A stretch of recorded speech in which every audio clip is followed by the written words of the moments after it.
What is up, dude? Not First much. of all, I want to say thank you For? bringing this whole idea of like this vision that I've had for this podcast, Yeah. like literally to a T. Like, look at this room, dude. I know. This room's sick.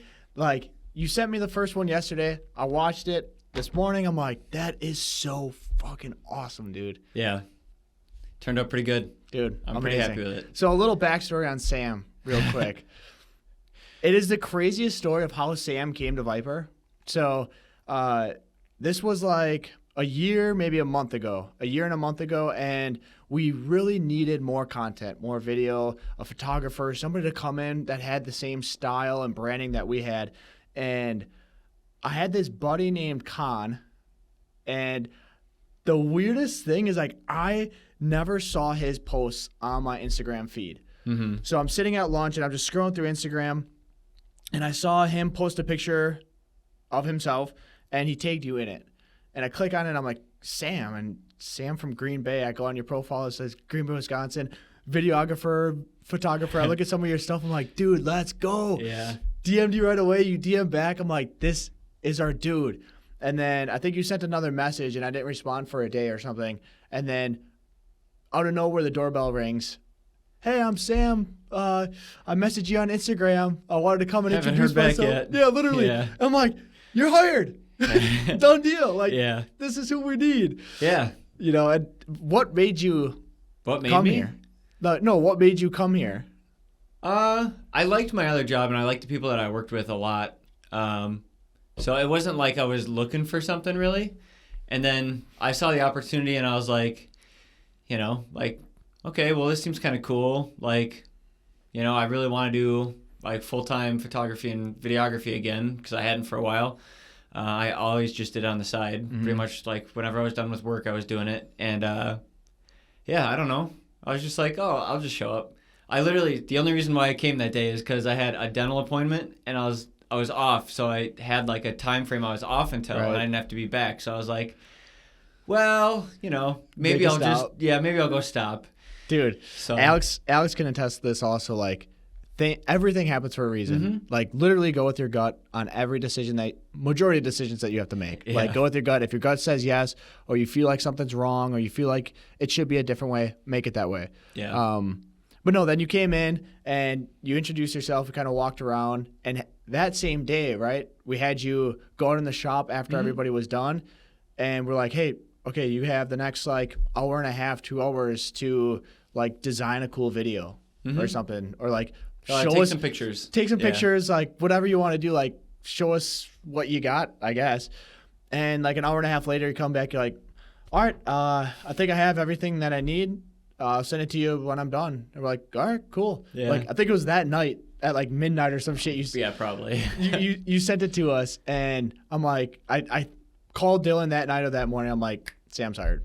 Like, done deal. Yeah. This is a dude that we're looking for. Got the same branding idea that we need. Same styling. Let's get him in and let's go. Yeah, And then it's pretty cool. Like, the rest is history, and it's been just And insane. it's been to a year see later.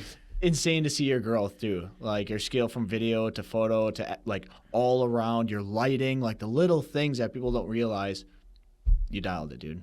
Yeah, So. it's taken a while, but A little you know. side note of intro to this. And speaking of getting it dialed, let's talk about dialing Let's go. in this podcast. So Dayne, where do we leave off yesterday or last time? Yeah, Not so yesterday. let's recap the first podcast. So we talked about kind of like the beginning days of college when I was in college. And some of the projects that you went through, some Yep. of the failed ventures that you had, and what you learned from them. Yep. The first app project took some money from investors is kind of where we left off. And the ending note was if you want to have any opportunity in the future, you have to burn your past. Totally agreed. You have to burn your past. So let's pick up from there. Honestly, I think that's a good starting point. So we're still in college. It's end of sophomore year, beginning of junior year. Got the $150K from investors. So, okay, I have an initial question about that. So you Yeah. said it took sort of a year to go through. In that year, I mean, is there like just a bank account with $150K in it that's you like open up the app, or you wake up one morning and you're like, fuck, now I don't really want to look? Like I've done that with thing. my personal bank account Right. before, where you're like, all right, this should work. Oh, you're seeing when it's gone. Yeah. Oh, no, like on its way down. Like Yeah. you're watching it whittle. Like You what all- does that feel like? You feel it in your gut of like, well, it was kind of what we talked about before is like, when it's not your money, you spend it on things that you think you need, but you really don't, Yeah. And you don't fight for it as hard as you would if it was yours. Like, let's say, take for example, we had a round of design changes or app changes on our project, and we got the bill and it was $10,000. I just paid it.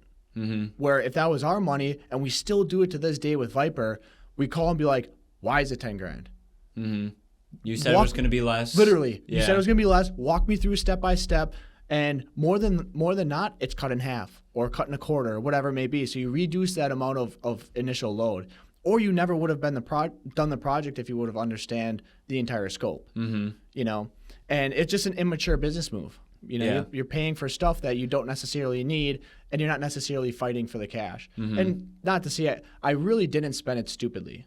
Like everything I thought was in the best interest for the company. It wasn't like blowing it on a new car with advertising or something like that. Like it was legit stuff that I thought was needed. But yeah, in the gut, I could see it decreasing. And yeah, it's a shitty feeling. It's one of the worst, to be honest. I would imagine it's probably pretty similar to when you're driving like your car and there's no gas stations for a while and you're like, come on, baby. Literally. All right, let's get up to 80 and we'll ride it back down to 60 and then slowly try and work your way back up, One more mile. Come on, let's go. But the craziest stuff happened too. So I don't know if we talked a ton about it, but whatever. That app was called Pixie. We renamed it to Balance because it was more kind of a cleaner style to it. You try to balance your life of on screen and off screen. And we own the domain balance.com or balanceapp.com, which is a pretty good domain name. And literally is that pretty catchy? Yeah, right. Out of the blue, this is when we have very minimal cash, maybe $15,000 left in the bank. Yeah. This guy from California that owns like a cryptocurrency app their company was developing a new app that wanted the name Balance. Okay. I don't know if it was like Crypto Balance or whatever it was.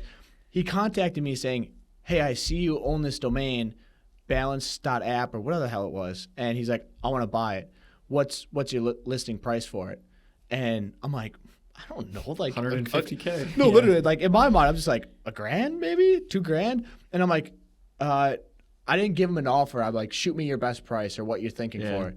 And he comes back with 10 G's.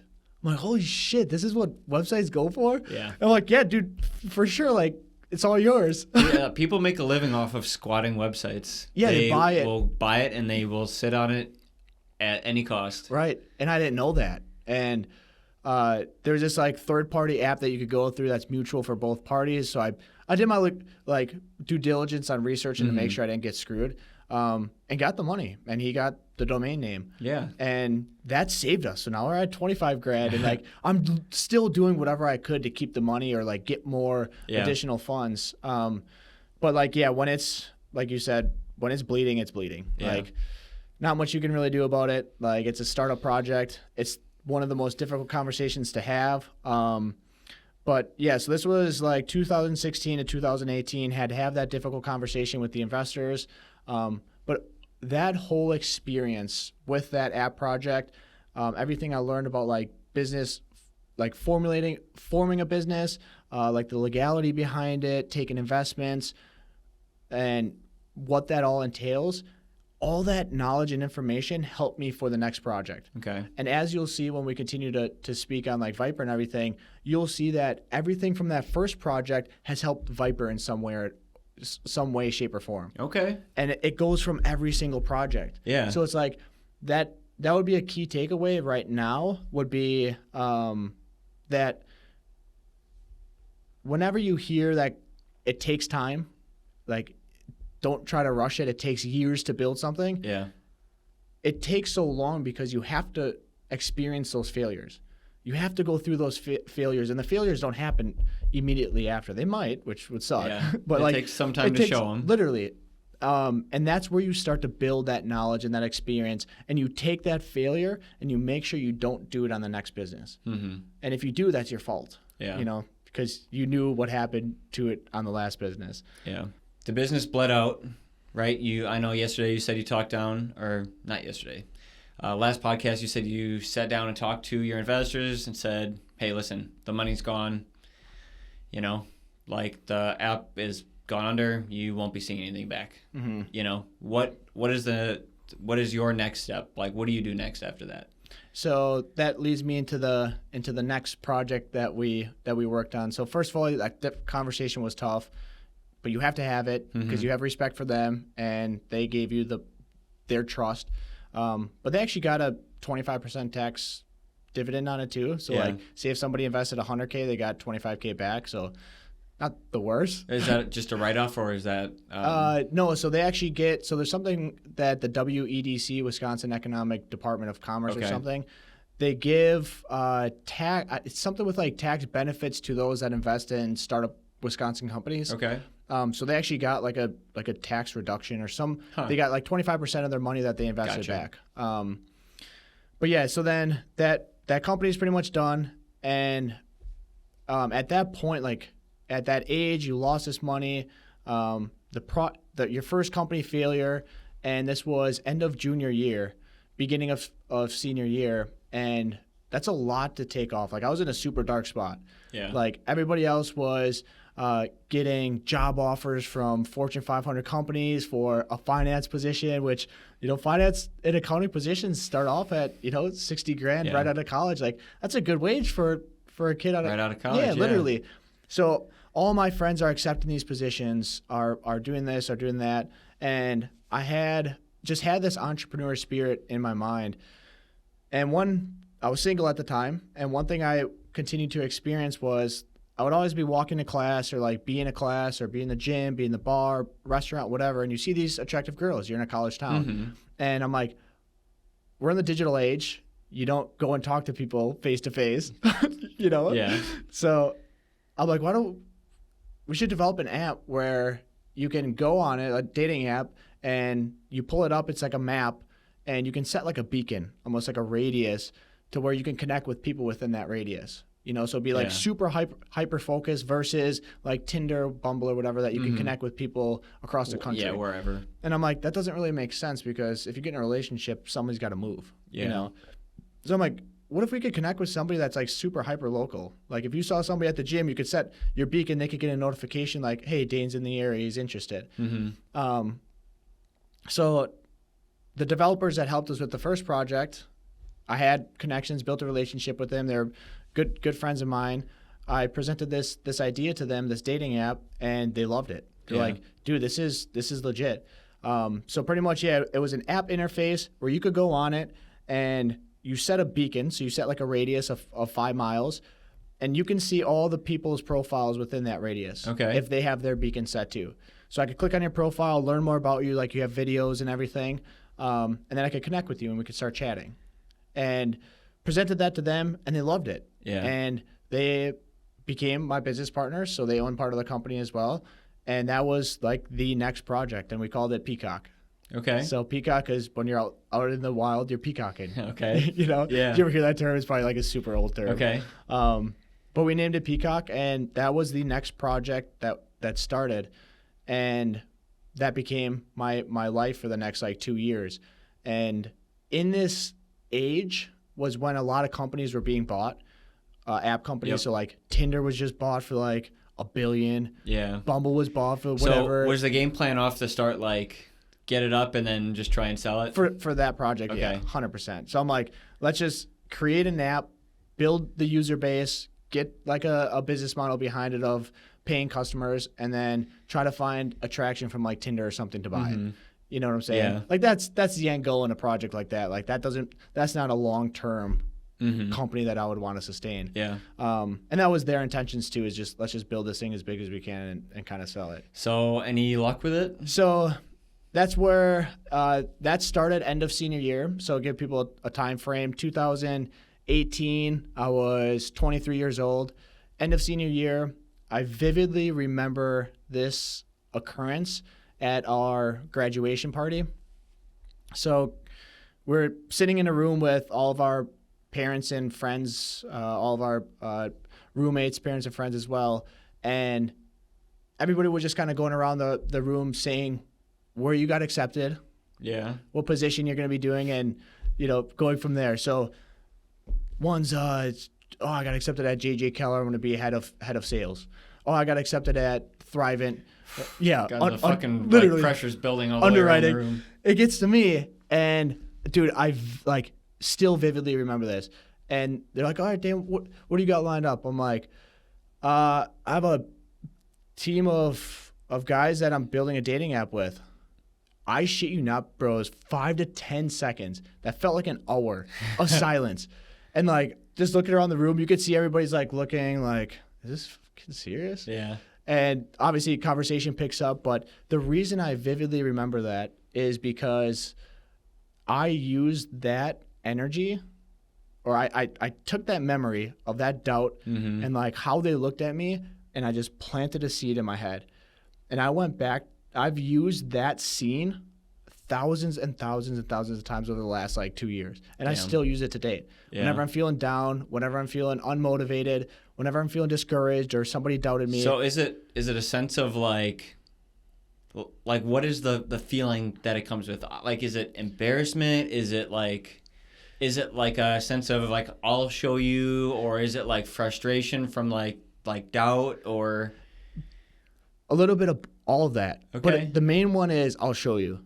And that I have on my notes is I want anybody listening to really cultivate this information right here. Is super valuable, and not a lot of people know about it or know how to use it. But negative energy, and when people doubt you and are discouraging to you, that energy is so valuable, and typically people allow it to tear them down and to make them second think about what they're doing. But what you really need to do with that energy is plant that seed in your mind and do exactly what you just said. I will show you. I'm going to prove you wrong. It's nothing against them. Yeah. It's something that I use in my mind where it's I want to prove you wrong regardless of if I even know you in 10 years. Yeah. I'm just remembering that scene and I'm doing this for you. I would play, I think that kind of thing works really good for short-term bursts. I don't think it's long-term sustainable, because I think that keeping a grudge against somebody, or you know what I mean? I don't think that is long-term sustainable, because to go through your whole life and being on your deathbed being I'll show you. No. See, so that's where it's hard to explain it, because that's not how it is. It's just how you keep it internally. All the parents that were in that room that day, I don't hold anything against them at all. I've seen them all in the past. We still have great conversations, but in my mind, I'm still hey, nice to meet you, but I'm gonna show you. Yep. But they don't know that. You believe me yet? Yeah, so it's not holding it. There's no grudge holding. Okay. There's nothing of that sort. We have another story about that on the Viper side. Not a version of anger. It's it's a level which. It's a bar you can set for yourself. It's an internal motivator. I'm not gonna be done until I get a. Yeah. Oh, holy cow! You actually did it, or along those lines. Right. Okay. So as a business owner, you have to find so many different ways of encouragement or motivation, and podcasts just don't do it sometimes.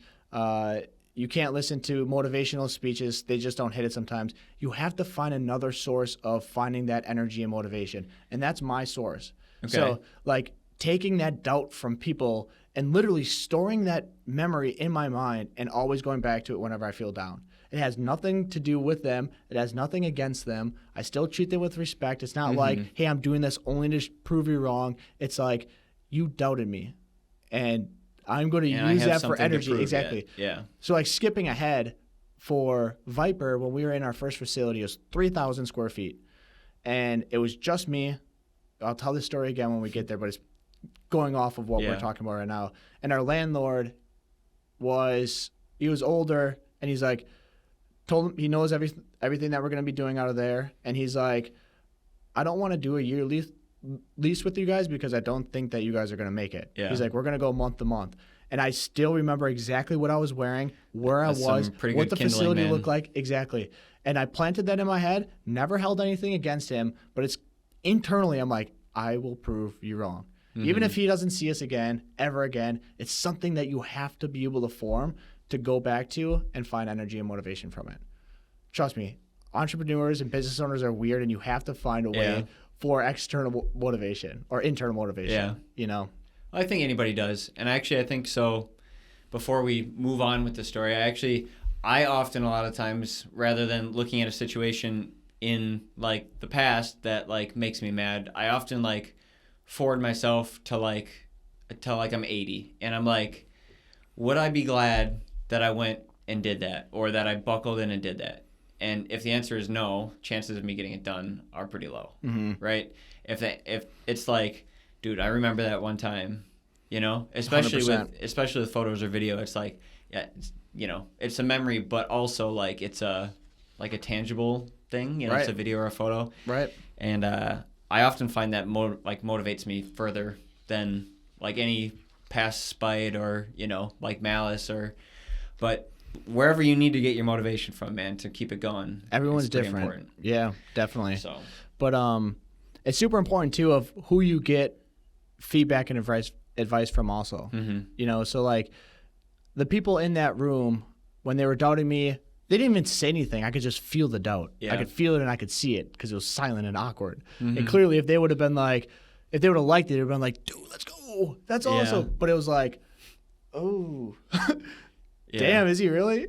Yeah. So like you could feel it. But I looked at, like, I just took a step back and I'm like, whenever you get advice from people or somebody doubts you or they say your idea or your business isn't going to work, take a step back and look at what they're doing. And I highly recommend not taking advice from somebody that isn't doing things or living the life that you want to live. Yeah, I 100% agree. Not even just like the life, but like, what does their marriage look like? Do people respect them? Are they respectable to you? Yeah. Like there's a lot of things you got to look at. I think sometimes you can take really good advice from people in certain situations. A good example is my parents have had a really long and successful marriage. I turn to my parents for relationship advice, or when like I'm struggling in that aspect. It's like, you guys have like 30 years. I'm sure you have an instance like this. Like, Clearly help me out. Yeah. Clearly they know something. But like as far as like business goes, they're not business owners. That my dad has been, an employee his entire life. My mom has as well. So it's like when, if I wanted business advice, I wouldn't necessarily go asking somebody who's had a 30-year marriage. Maybe they can give you something, but they're not going to be able to like totally fulfill that. No. In that Definitely aspect. not. So. And if you ever find yourself in a scenario like that too, where somebody's providing you advice on a topic that you don't really trust them or they haven't done it themselves, it doesn't mean you got to be a dick to them. Just take it in and be like, okay, yep, sounds good. But ensure that you're not holding that internally and you're not taking their doubt and criticism inside and preventing you from doing what you wanted to do. Yeah. So Agreed. Treat them with whoever it is with respect. Say, okay, cool, and you can do what I do, plant that seed in your mind, and go back to it whenever you need it. Yeah, 100%. Like, again, with our landlord, I go back, dude, the amount of times I go back to that scene is odd. Like, probably almost like every other day, literally. Yeah. And, like, that's just a driving force, because it's like, look, clearly something's working. If I would have listened to him, I would have been like, oh, shit, maybe he's right. Like, maybe I should second think this. Maybe I shouldn't make this business. Literally. Yeah. Like, and that was only just one of the thousands of pieces of doubt we've got. I personally try and be really careful whenever somebody tells me something, like I'll like, you encourage them on, like always encourage them on. Like, I mean, unless it's a really bad idea. And they're like, dude, this guy from Europe, Eastern Europe said if I send him 150 grand, like, okay, well, you should maybe wait a minute, but like, check your sources. Like, everything else, 100%. like, I don't know. Don't destroy somebody's dreams. I've heard you do it. I've heard you that encouragement piece that you offer when we were driving to Milwaukee that day to visit Speed Corps and trying to have the idea of that video thing. I'm can't even go into details because I'm not even sure what it is. But you didn't doubt it at all. You're like, dude, that's 100% doable. Here's my suggestions of how I would do it. And if I was him, I would take your suggestions to heart because you clearly know what you're doing with video side of things. Yeah. You know, where if it was something that you had no idea about, then I would probably be like, okay, well, I'll take it, but I'm not going to allow it to stop me. See, and that's why sometimes I'll just try and be silent. Like when somebody says something, they're like, oh, like I want to do this and blah, blah, blah. It's like, okay, like I don't have advice for it, but show me. Right. You know? Right.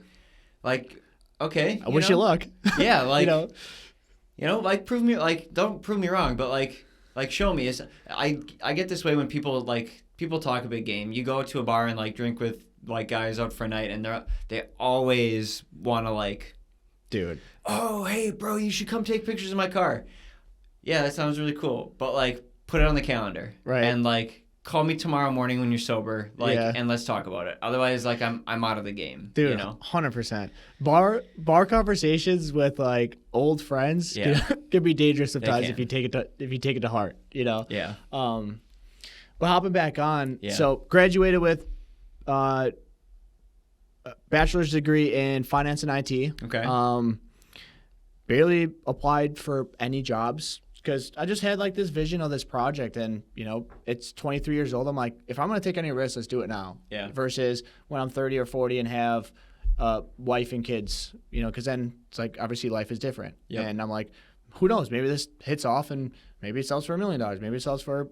At that point, if it sold for $10,000, I would have been rich. Yeah. To me, I'm like, $10,000, like shit, let's go. Yeah, dude, take that charge to the next company. Yeah. So it's like I didn't really know where it was going. It was cool at the time. I didn't want to go work at all these corporate positions, just being another person under the rug. Mm-hmm. So I'm just like, all right, let's do this now. I'll give it like 2 or 3 years to fully go in on it. If there's no steam or anything picking up, then I'll like reconsider and kind of switch gears from there. But 23, graduated from college. All my friends are starting 60 plus K paying jobs at these Fortune 500 companies, and I'm making zip and moving with my parents up in Sturgeon Bay. Mm-hmm. Nice place, by the way. Yeah, no, this was before they built the house. Okay. So they're in have you seen their their cabins? No. So there's like a main cabin, and then there's like a little guest cabin. There's like the guest one. Probably a little bit bigger than this than this room. And I was super grateful for it. I mean, I lived rent free in a cabin. But like that was my home for the next 2 years. Like I could look at it as like it was a little discouraging of like moving back in with your parents. Nobody ever wants to say that, but like home cooked meals and rent free. But that 2 years allowed me to really like just dive in and focus on myself and like pursue this business, learn as much as I possibly could. I picked up designing skills. Like I taught myself how to design on Adobe XD. And I was doing like side design projects. You didn't do that in school? No, none of it. You're very good. Yeah. But as I'll talk about, I wasn't, Yeah. But like same thing with you with video. You didn't start off good. No. You don't start off good with anything. You have to put in so many bad projects, man. So many much, bad dude. projects. So like I just started all these things and I wanted to learn them. And like I designed the wireframe for that dating app, Peacock. And looking back at it now, I look at the designs, I'm like, these are atrocious. Like these are terrible designs. But like you have to start somewhere because then I took those designs, I made them a little better. Watched videos, made them a little better. So you're always sharpening your tool set. And that's with anything that you do. You always have to continue to fail and learn and fail and learn. And so talking about the project. Yeah, project Peacock. So it was with two business advisors, whatever they were. They were mentors, advisors? They were business partners. Okay. And so we're building this project and living at the cabin. Didn't necessarily go as quickly as I wanted. So like, let's say we did some iterations to the app. It would take months, like 2, 3, 4 months for one iteration. And the amount of times, like, dude, the mental strain, this allowed me to become mentally strong too. The amount of times people have asked me, like during this time, hey, how's the project going? Hey, I thought you had this coming. Hey, I thought it was launching. We missed deadline after deadline after deadline after deadline of it's going to launch on this date. It's going to launch on this date. So I'm all excited because I'm pumped. I'm like, this is my first project. And April's right around the corner. I'm like telling everybody, hey, it's going to launch this. It's going to launch. Mm-hmm. And then it rolls around and I asked them, I'm like, hey, how we is it? looking? Yeah. And nope, going to be another month. Dude, that happened over and over and over and over again. And that just took a huge mental strain on me. And during that time, I'm not making any money and I need to make money. Mm-hmm. So they had obviously the website development skills. So I became their salesman. I was selling app projects, going for like $100,000. So I'd make a little cut of commission. And I sold like 2 projects and made like 10 or 15 grand. But like I made that 10 or 15 grand last for another like 3 or 4 years. Yeah. You know what I'm saying? Yep. But like that was my supplemental income. But long story short, the dating app didn't work out. It just kind of killed itself of how long it took. My satisfaction towards a project and like urgency died because this was over 2 years and we had probably 20 or 25 different launch dates that we were going to do. Dude. And they all failed or they all didn't execute. So it's like, how long can you do something for until you just have to be like, okay, I got to So was there switch ever directions. a working model? Was there ever a... Yeah, it was, and it always had bugs. Always had bugs. So it got to the point where, like, we had a good working model. I'm like, let's just launch it. Like, get it out to the public so we don't waste any more time on doing iterations. And that was a huge controversy internally. We shouldn't launch it yet. We got to wait till all the bugs are fixed. Nobody's going to use it if there's bugs. I'm like, no, we don't know if people are going to use it if we don't launch it. Like we were talking about the other day, MVP. Literally. You just need something, dude. And that we had it, but we never launched it. So I'm like, we're going to continue to waste years building something that people might not even want. Yeah. I get it that there's bugs, but like, we won't even know if people use it if we're going to keep... Seriously, you launch it and all of a sudden nobody used it. And it's like you could have spent 10 years plus like working on something that no one's ever going to want. Right.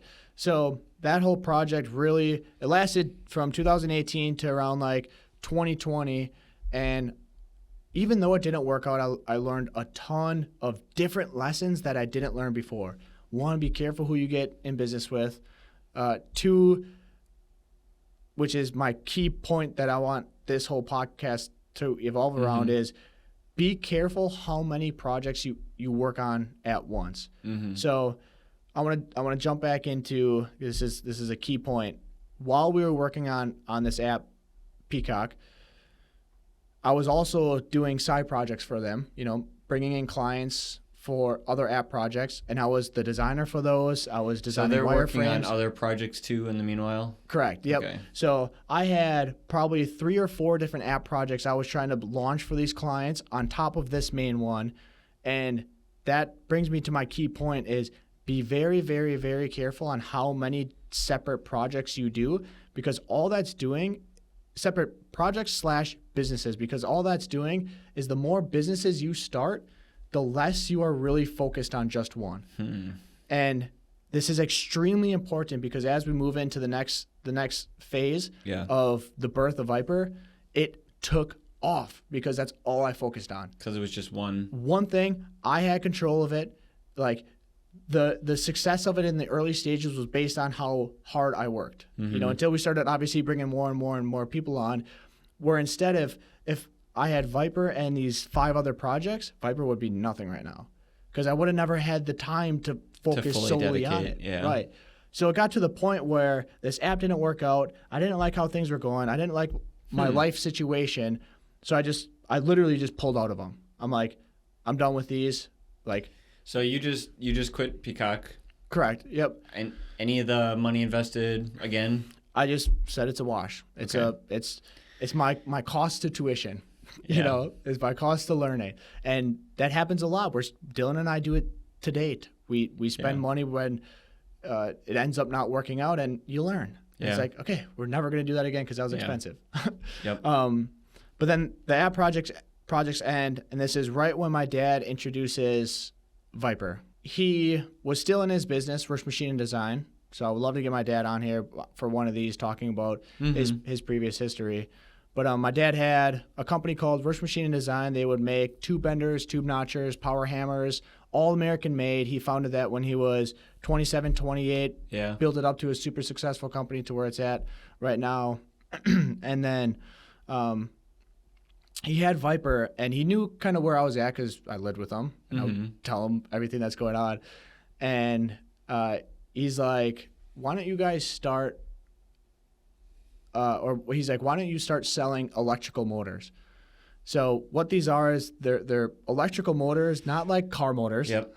Not, they're like industrial motors. All they do is spin. That's it. If you've ever seen the back of any machine in any place ever, there is a little unit that looks like a pill. Yeah. And it's like one yay big. Well, it depends. It depends, right? yeah. Right. The So, size. and one end has just a knuckle that sticks out of it, and fucking, the more that I look around, the more that I see 'em. Everywhere. They are on everything, dude. I mean, Every single air condition has it. seriously. Every single, even your treadmill has a little servo motor. Yep. Like, so this business was huge, and it's things that you don't see. These little niche industries that are billion-dollar opportunities. Yes. And he had experience with it because all of his products had a motor on it. Yep. And he had a great relationship with this company over in Taiwan. And he's like, these guys make a super high quality motor, and it's not China made, it's Taiwan. And people got confused at first. They're like, Taiwan's in China. It's like Taiwan's separate. And Taiwan's products are much higher quality than China's are. And you can see it in the product when you had it. And how long they lasted.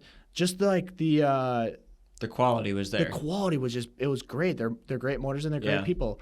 So he connected me with him. He's like, you guys should become, or not you guys, he's like, you should use Viper to buy some of these electrical motors and resell them here in the United States. You can be the United States distributor essentially for this company. Yeah. And at that point, I didn't have anything. So I'm like, I don't really want to work for someone again. Yeah. And I trusted him. I did my research, and I start looking at these companies. I'm like, dude, these things are, like you just said, everywhere. You just don't see them. You just don't see them. Literally. And I'm like, Dad, you're onto something. This is cool, and I'm excited because it's something new. Yeah. And I start designing like a logo, Viper Engineering LLC, et cetera, et cetera. And we placed our first order from them. Dad helped out with this as well. It was the first. This was like the first purchase for Viper Engineering, which is still what it is today. And he placed the PO, and it was a variety of different motors, anywhere from like half horsepower all the way up to like 7 or 8 horsepower. Okay. From his knowledge of what he thought would be the most key. Yep. And for those listening, there's probably tens of thousands of different variations of these motors. Oh, like, yeah. Literally. Yeah. Different phases, different hertz, different sizes, different this, different that. Yep. And he just took like 5 main sizes that he thought were key. And whatever, this was a Taiwan-made product. They had to manufacture them. It's got to go on a ship. It's got to get shipped here. So the whole process before we even got them was probably like 6 months. So during that, be a lot. Yeah, anxiety-inducing. Literally. So during that 6 months, I was still at my parents' house. I'll tie in a little bit of like where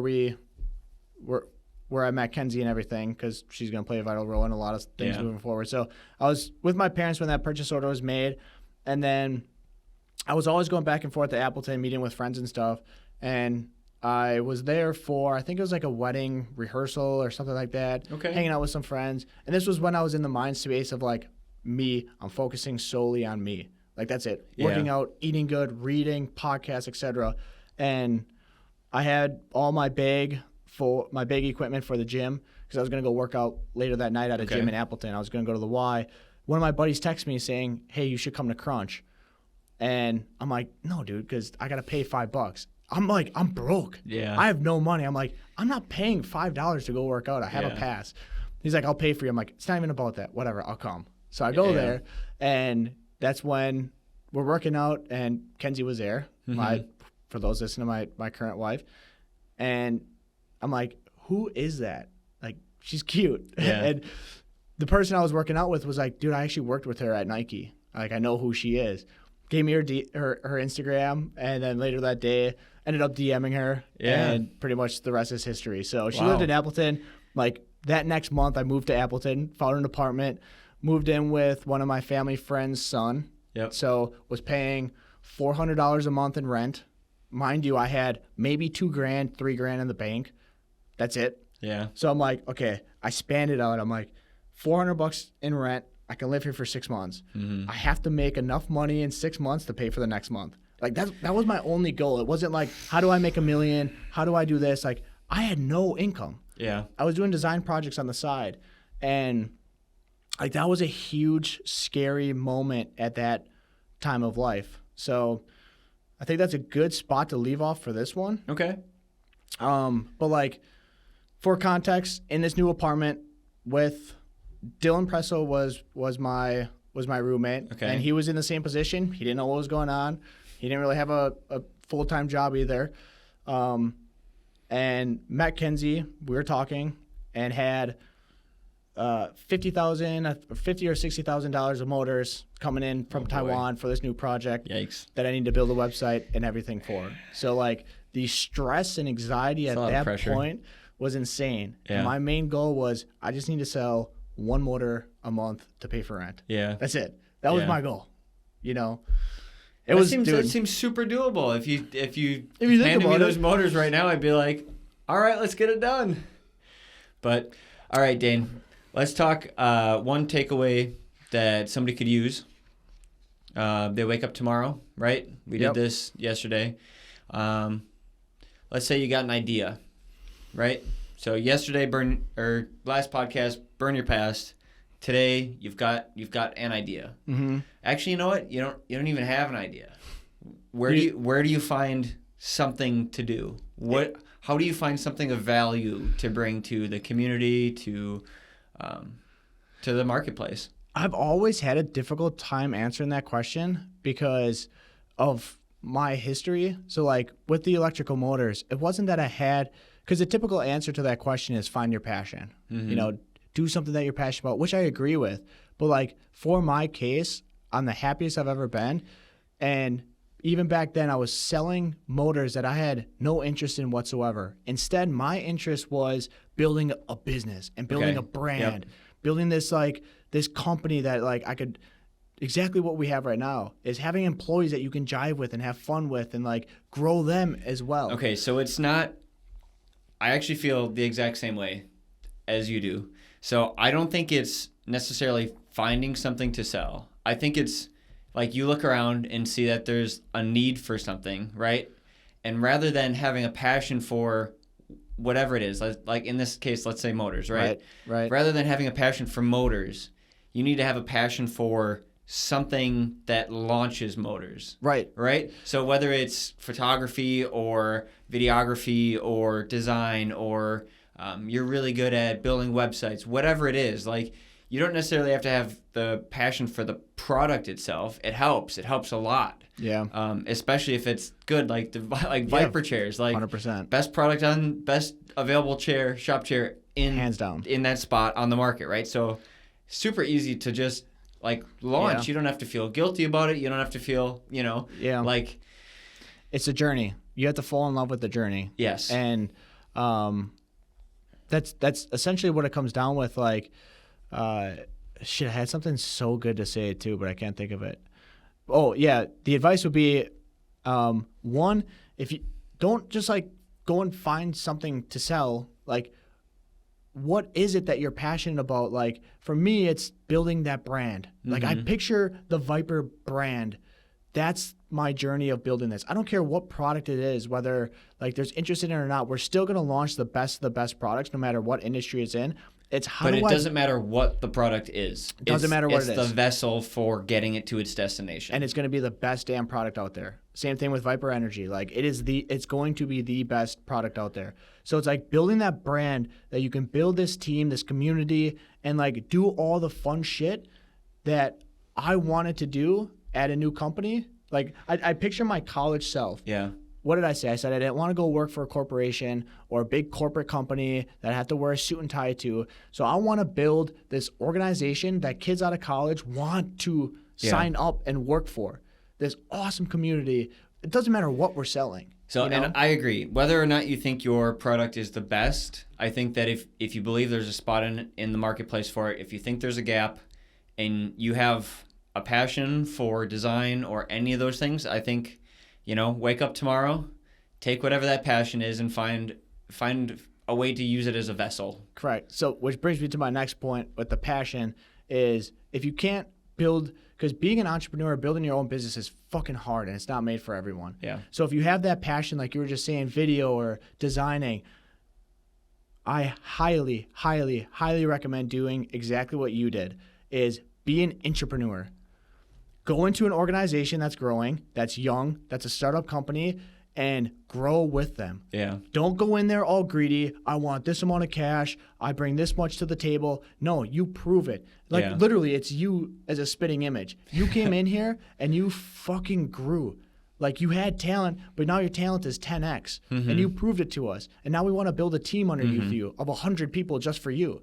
And like, so that would be my biggest advice to those that may not want to become an entrepreneur, because there are a lot of things that you don't see as an 100%. Entrepreneur. I would say it's definitely not for everybody. And if you can, like you said, an entrepreneur where you can take that vessel, that skill, whatever it is, and channel it through a business, through a product, yeah, it just takes off. It does. It's insane. Like you can be an entrepreneur in a young company. Yeah. You can build your own brand in a young company. You can do everything that you want to do as an entrepreneur. Go into an organization, become the best at what you do in that organization, and prove to them that you are undeniably the best that there is. But you cannot ask for things that you do not deserve.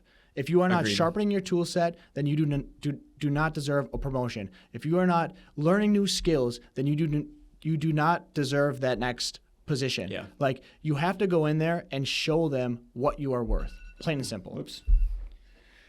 That's All right. it. That's it. That's 50 minutes. This episode of Viper After Hours was brought to you by Viper Energy.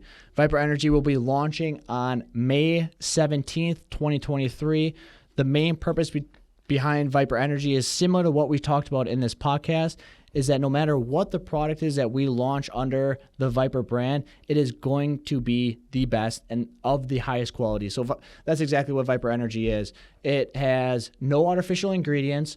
It has vitamins, minerals, magnesium, zinc. It has all 9 essential amino acids, and it tastes great. Not only that, but it has 150 milligrams of caffeine, so it's not going to give you a huge spike and then you're going to drop. Instead, it's going to give you a steady increase of energy, especially when it's backed by L-theanine. L-theanine combined with caffeine gives you such tunnel focus. I think you guys are going to love it. Check it out, May 17th. Limited quantity to start, and I would not miss it. Thanks for watching.